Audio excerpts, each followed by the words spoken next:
మాట కూడా ఇంటలేరు వీళ్ళు.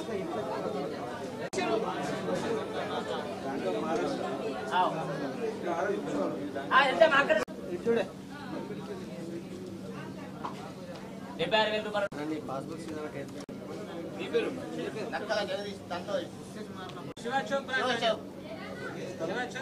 మోహన్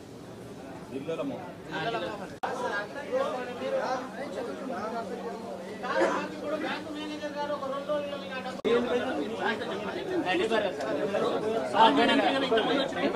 సినిమా చూడడానికి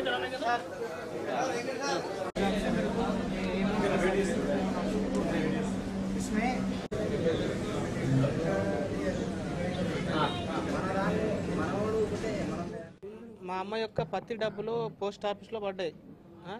దాని నుంచి ఆయన పోస్ట్ ఆఫీస్ మేనేజర్ ఫ్రాడ్ చేశాడు. మా అమ్మ అకౌంట్ నుంచి ఆయన కొట్టుకున్నాడు. ఆయన డబ్బులు ఆయన అకౌంట్లో కొట్టుకొని తిరిగి నా అకౌంట్లో కొట్టడం జరిగింది. తద్వారా నా యొక్క అకౌంట్ ఓన్లో పెట్టారు.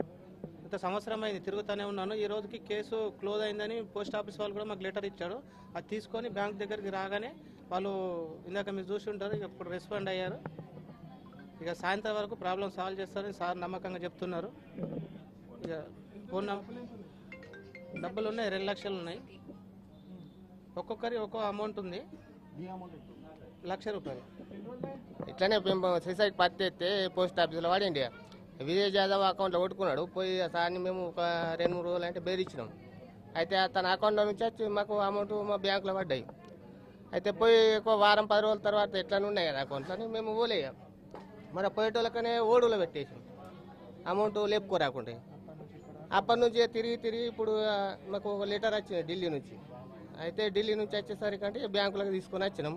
అయితే మేలు రావాలని సాలరీ అన్నారు. సాలరీ అనేటప్పుడు అదే ఇక్కడ కూర్చొని దంద చేసినాం. చాలా సార్లు వచ్చినాం కానీ వీళ్ళు కూడా మెయిల్ పెట్టుడు, అది మెయిల్ పంపించిన కొద్దిగాని అది కేసు క్లోజ్ కాలని రాలేదని, అందుకే మాకు లెటర్ కూడా రాలేదు 2 రోజులు.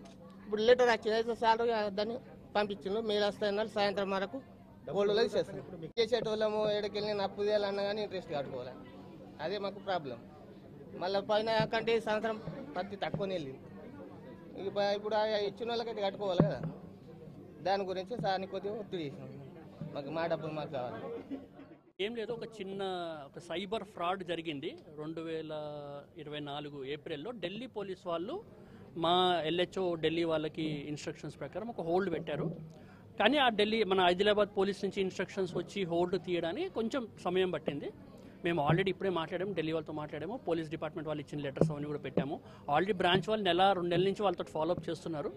వాళ్ళు ఏవో 2-3 అక్నాలజ్మెంట్లు పేపర్లు అడిగారు. ఆ 2-3 పేపర్ డిలే అయింది. డిలే వల్ల కొంచెం లేట్ అయింది. ఇవాళ మళ్ళీ ఇప్పుడు మాట్లాడాము. వాళ్ళు ఇవాళ 4కి 5కల్లా మొత్తం సాల్వ్ చేస్తామని చెప్పారు. ఇది సైబర్ ఫ్రాడ్ రిలేటెడ్ కాబట్టి ఈ మధ్య ఫ్రాడ్లు అవి ఎక్కువ జరుగుతున్నాయి కాబట్టి కొంచెం కేర్ఫుల్గా మేము కూడా అడుగు వేసాము. అంతకు మించి ఇదేం లేదు. కస్టమర్ వాళ్ళకి కూడా వాళ్ళు చాలా హ్యాపీ ఫీల్ అయ్యారు. ఇవన్నీ చిన్న ఇష్యూస్, ఇందులో పెద్ద ఎటువంటి ఇబ్బందులు. సైబర్ ఫ్రాడ్ వల్ల కొంచెం మేము కూడా జాగ్రత్తగా ఉంటాం. ఎందుకంటే ఇవాళ రేపు బయట కొంచెం పరిస్థితులు బాగాలేదు కాబట్టి. అలాగే సంవత్సరం మా దగ్గర పట్టలేదు సార్, సంవత్సరం కేసు సాల్వ్ అవడానికి పట్టింది. మీరు అర్థం చేసుకోండి, ఇక్కడ సంవత్సరం పట్టింది అంటే మా దగ్గర సంవత్సరం పట్టలేదు కేసు. ఇప్పుడు అది ఆ టైంలో సైబర్ ఫ్రాడ్లో ఎంతమంది ఉన్నారు అన్నది ఆ పోలీస్ వాళ్ళకే తెలుసు, మాకు తెలియదు. ఇప్పుడు వేరే బ్యాంకుల్లో కూడా హోల్డ్ పెట్టినారు. అది లెక్క పోలీస్ వాళ్ళకే తెలుస్తుంది సార్, మాకు అంత డీటెయిల్గా ఉండదు. ఎవరైతే పెట్టామో వాళ్ళు వచ్చి మాకు డిపార్ట్మెంట్ వాళ్ళు ఇస్తే వాళ్ళందరినీ టేకప్ చేస్తాం. ఇప్పుడు మా దగ్గరికి 2 కేసులు వచ్చినాయి. వేరే బ్యాంకులు కూడా ఉన్నాయంటున్నారు. బట్ ఏదైనా కూడా వాళ్ళు మా దగ్గరకు వచ్చి అప్రోచ్ అవుతే along with the police letter we will immediately act చేస్తాం. సార్ రెస్పాన్స్ అవ్వట్లేదు అంటే మీరు బ్రాంచ్ SBI గురించి, ఆదిలాబాద్ బ్రాంచ్ గురించి మీకు తెలియదు ఏముంది? ఉంటాయి sir, state bank of India పెద్ద బ్యాంకు, వస్తూ ఉంటారు, జనాలు ఉంటారు. మాది హై లెవెల్ బ్యాంకింగ్ కాదు కదా. మేము కస్టమర్లకి ఎప్పుడు చిన్న కస్టమర్ పెద్ద కస్టమర్ అన్న వ్యత్యాసం వేరే బ్యాంకులాగా మా దగ్గర ఉండదు.